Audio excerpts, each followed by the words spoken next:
প্রধানমন্ত্রীর ভারত সফর এবং ভারত বাংলাদেশ প্রসঙ্গে আলোচনা করতে রাজধানীর গুলশান থেকে আমাদের সঙ্গে যোগ দিচ্ছেন সাবেক পররাষ্ট্র সচিব তৌহিদ হোসেন।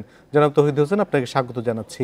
মোদী সরকারের কাছে বাংলাদেশের কোন কোন বিষয়গুলি গুরুত্ব সহকারে তুলে ধরা উচিত জানতে চাই আপনার কাছে।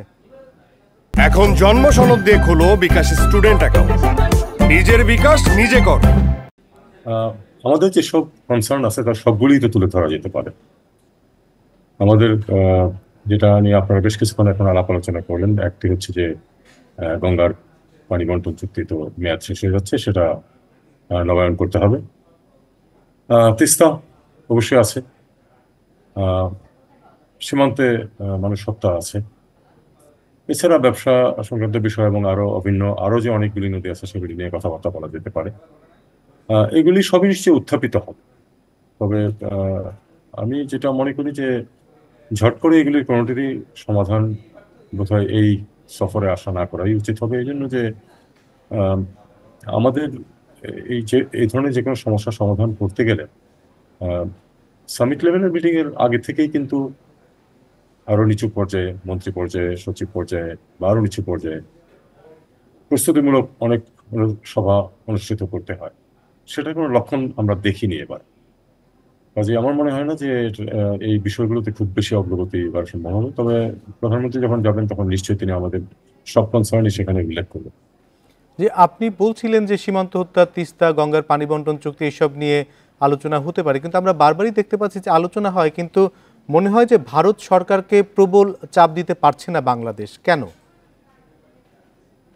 এটা বরং আপনার রাজনীতিবিদদেরকে জিজ্ঞেস করুন। কিন্তু বিষয় হচ্ছে যে আমরা তাদেরকে কোনো চাপ দিতে পারছি না। আমাদের লিভারেজ কম, তাদের লিভারেজ আমাদের তুলনায় বেশি, এটা মেনে নিতেই হবে। যেমন ধরুন, সীমান্তে যে হত্যা চলছে, এটা যদি ভারত সরকার সত্যি সিনসিয়ারলি চায়, একদিনে এটা বন্ধ করা সম্ভব। আমরা খুবই দুঃখের সাথে লক্ষ্য করেছি যে যেদিন প্রধানমন্ত্রীকে নিমন্ত্রণ করতে আসলেন ভারতের পররাষ্ট্র সচিব, সেদিনও দুটো ছেলেকে গুলি করে মারা হয়েছে বর্ডারে। এটা তো একেবারেই কোনো বন্ধুত্বপূর্ণ দুই দেশের মধ্যে এরকম পৃথিবীতে আর একটি বর্ডার নেই যেখানে এইভাবে গুলি করে মানুষ মারা হয়। তিস্তা প্রসঙ্গে বিষয়টা হচ্ছে, তিস্তার তো একটি খসড়া চুক্তিতে প্রায় আমরা নেগোশিয়েট করে হাজির হয়ে গেছিলাম, সেটা আপনার 10 বছর আগের কথা। কিন্তু আমরা এই সমস্যাটা এখন পর্যন্ত সমাধান করতে পারি। আপাতত দৃষ্টি মনে হচ্ছে যে আমাদের যে সমস্যাগুলো সেগুলি তড়িঘড়ি সমাধান করার ব্যাপারে ভারতের আগ্রহ আমরা লক্ষ্য করছি না, এটা দুঃখজনক। গঙ্গার ব্যাপারে পানি বিশেষজ্ঞরা অবশ্য অনেকগুলি কথা বলেছেন, সেগুলি নিশ্চয়ই এগুলি ভ্যালিড। কিন্তু মূল জিনিসটা হচ্ছে যে গঙ্গা চুক্তি যেটা হয়েছিল, সেটা একটা অন্যতম পয়েন্ট ছিল যে আপস্ট্রিমে রিজার্ভয়ার করে পানির প্রবাহ বাড়ানো। সেটা কিন্তু কোনো অগ্রগতি তো দূরের কথা, এটা নিয়ে কোনো মিটিং হয়েছে বলে আমার মনে পড়ে না গত 28 বছরে।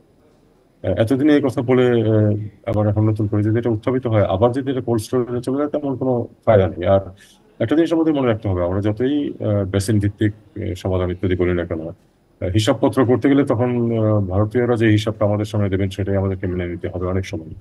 কাজে আমার মনে হয় আমাদের ইনসিস্ট করা উচিত যে শেয়ারিং ফর্মুলা আছে, ঠিক এই ফর্মুলাটা অনুযায়ী আমরা যদি একটা পারপেচুয়াল এগ্রিমেন্টে যেতে পারি। সিন্ধু নদীতে পারপেচুয়াল এগ্রিমেন্ট আছে আপনার সিন্ধু অববাহিকার জন্য, সুদান এবং ইজিপ্টের মধ্যে পারপেচুয়াল এগ্রিমেন্ট আছে নীলের পানি নিয়ে। এরকম একটা পারপেচুয়াল এগ্রিমেন্টে যে চিরস্থায়ী একটা যদি আমরা যেতে পারি, তারপরে এটাতে যদি ইমপ্রুভ করা যায়, সেই ইমপ্রুভমেন্টগুলি আমরা কিভাবে ভাগাভাগি করে নেবো সেটা আলাদাভাবে। আরেকটু বিষয় জানতে চাই যে বিশ্ব রাজনীতি বিবেচনায় ভারতের সাথে বাংলাদেশের আলোচনার জায়গাগুলো কোথায়?